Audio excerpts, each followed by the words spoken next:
Hey guys, Kilo here. So 1.7 is officially over.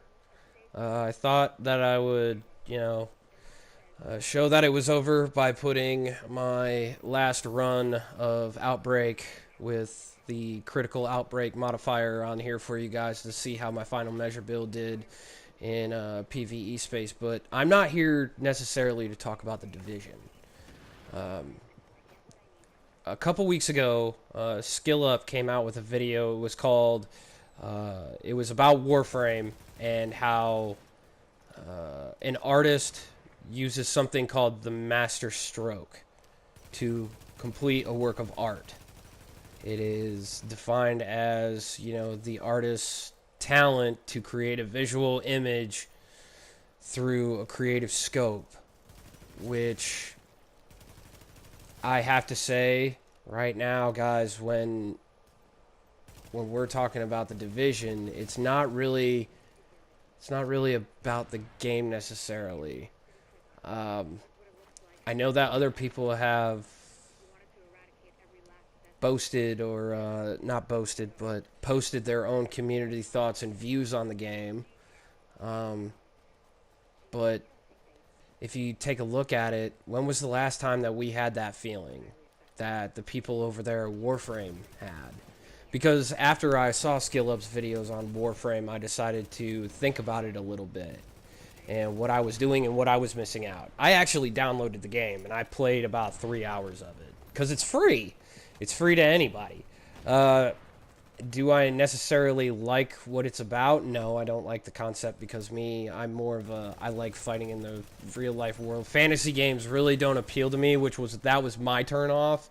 But everything else about the game is fantastic. How the game played, how much your grindability is. I mean, I'm not meaning to suck up to or clickbait skill up in any way, shape, or form, but the dude was pretty spot on when it came to that title of Warframe, and he basically in this video he started talking about what was the master stroke of Warframe, and he talked about this quest in particular, and how grinding almost 300 hours to get to it was the master stroke concept of Warframe.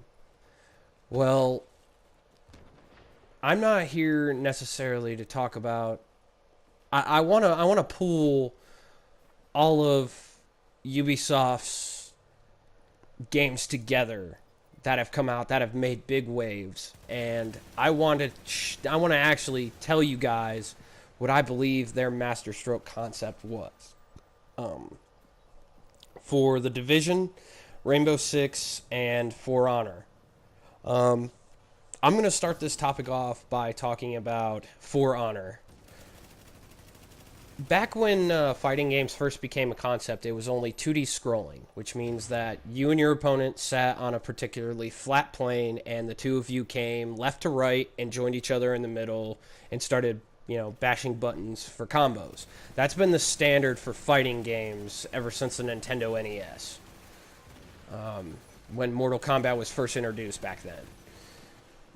It evolved to where it looked more realistic. Of course, with technology, we made polygons look better, and then it looked more realistic, more human.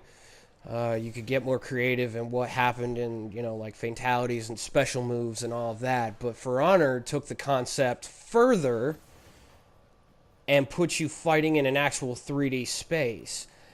Everybody but thought before For Honor that you needed a 2D space to make an actually good fighting game. That not true. And Ubisoft Montreal, they proved that. They proved that with that title. In all honesty, the reason why I'm saying For Honor first is because out of all the Ubisoft titles to come out, when it comes to quality, when it comes to updates, when it comes to what they give you, when it comes to who they listen to, when it comes to anything having to do with the game being fixed, the vortex problem from the warden, that was a huge one. Guys were ripping people apart in tournaments because of that vortex problem the warden had. you can't really stop his chain of attacks. So they fixed it in the next patch, and they gave him 2 new characters, and they gave him 2 new maps, and they fixed other balancing problems that happened within those characters. There was not a huge graphical issue with the game. The game was actually pretty great looking to begin with, and nothing needed to be fixed about it. Movement was alright. Movesets are fine. The way that For Honor sets itself now in fighting games, what Ubisoft did was made 3D fighting something that's actually a concept now. And you got to think about that. That's the masterstroke of that game. That is the genius behind that game. That is the oh wow moment. That is the moment that you get from that game that just makes you want to jump out of your chair every time, is when you're going 1v1 with somebody, and statistically speaking, they're better than you, but due to the fact that you have better skills at the game, or you have an overall better concept of the game, you can actually beat that guy in a 3D environment, fighting him with, a sword or a weapon of some kind, without, dice rolls or random luck or statistical stats that help you out in any way, shape, or form with attack damage. See, when you go 1v1 with somebody in For Honor, it completely takes all of your gear stats and it levels everybody out to where they're at the same level, to where it takes you down from where you're building your character up, and you are just you and that guy right across from you. And it's fantastic when you actually win. When you win without cheating, when you don't apply, those moves that they didn't fix back when the game first came out. That was the masterstroke moment of that game. The next game I want to talk about is Rainbow Six Siege. That game, the concept behind the game is that you can get from a spawn point to an objective, and how you get there matters, and coordination matters more than you getting kills. It's a fairly new concept to the world of first-person shooters. When you get down to, the nitty-gritty of it, if you look at first-person shooters from the past, there's not really a lot of games out there that do small player-controlled destruction on a scale that Rainbow Six does it. Battlefield 4 kind of got there with its destructibility of like the dam, the big huge tower city in Shanghai or whatever city that's named. Man, that's been forever since I played that game. But EA may have started the destructibility curve in video games on a player-controlled level, but Ubisoft took it further and actually put that destructibility control in every player's hands to give them the creativity from getting to start to finish the way that they want to complete an objective. The whole overall, theme of the game is not like Call of Duty where you just get kills and don't worry about the objective. If you want something like that, that's a fast-paced first-person shooter where everybody's equal and you just pump your person full of lead and you're worried about balancing skills on guns, go ahead. Go over to Call of Duty. If you're entering Rainbow Six Siege with that Call of Duty mentality, you're going to lose every time. Because that means that you want to lone wolf it and not work with anybody. And you cannot complete that game without working with people. That's just not how that game works. And that's the masterstroke of that game. Getting from spawn to objective the way you want to, with the tools to get there in your control. Or if you're on the opposite end of it and you're the defending team, the tools in your control to control the outcome of you guys defending your position. Nobody's done it like that. Nobody's made a map where an entire house is destructible, where every wall you can blow through, pretty much.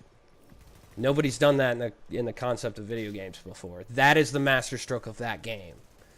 Taking the tools that you have, the destructibility you can cause from one room to another, to another, to another, to your objective, and completing it. And finally, I get to what you guys on my channel most pay attention to, which is The Division.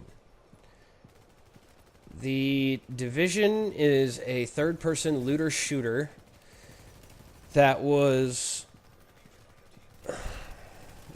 how can I say this right? It was originally, back when the concept first came out in 2014, we saw a very unique trailer.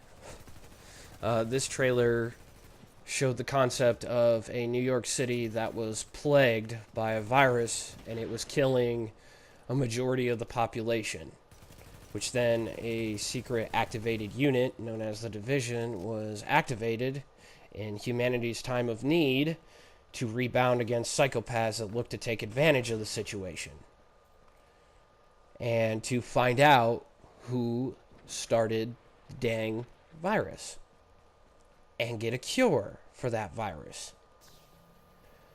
We all have known the timeline. We all know what is going on in the Division, and one thing that's killing the Division right now is its community. In retrospect, its PvP community is killing the Division, and it has been for a while.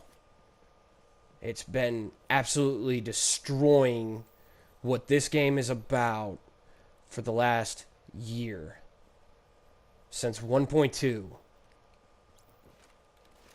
Because ever since 1.2, that's when the underground, no, 1.4 was the underground. 1.2 was conflict. So during conflict, that was when us PvE guys only got our incursion, while the rest of the game was focused on balancing patches for the PvP. Now, here's the problem with this, and the reason why Ubisoft and Massive Entertainment are stuck in the little rut that they are right now.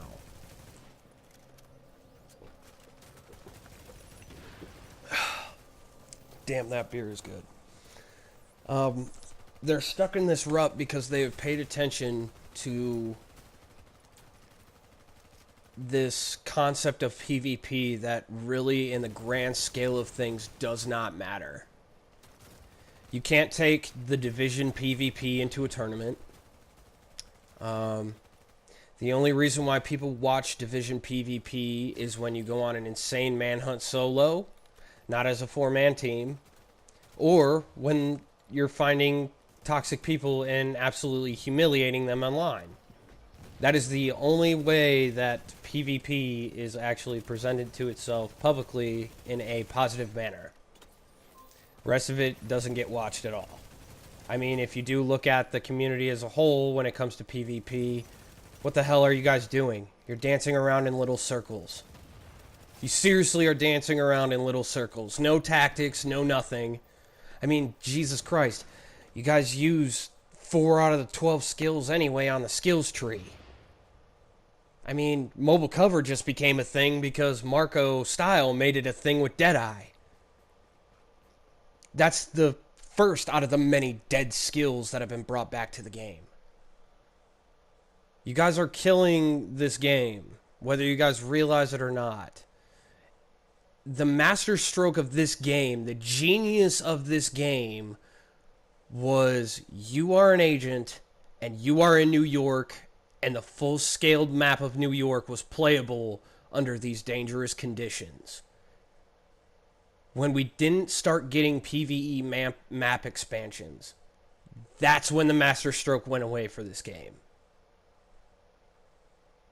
When Underground became like the biggest curse upon humanity, that's when the masterstroke was lost in this game. But it does still have that masterstroke quality to it. I walk around this game when I am not live streaming. When I go on my white zone boss hunts for like Skull's MC gloves or something, I am having the time of my life. The masterstroke of a video game is when your immersion is so set that you believe that you are actually there. That concept is so diminished right now that it's actually kind of frustrating to play the game anymore. People have gotten into my live streams and they have bluntly asked me, hey man, why don't you focus on PvP? Why don't you go in there by yourself? Because I don't want to go in there by myself. It's not tactical. There's nothing cool about it. You guys don't take cover. You guys don't do anything but twirl around in little circles. Twirling around in a little circle, flinging lead everywhere is not entertaining to me. If I want to fling lead at somebody, I'll do it in a tactical basis that actually makes sense. I'll pop out my disc and I'll go play Rainbow Six. Because that actually is a concept that makes sense. For Honor, it's a concept that makes sense. And both of those games have one unique thing in common. They both have masterstrokes to them. And those two concepts for those two specific games still work. And they still bring back their player base. The Division doesn't do that anymore.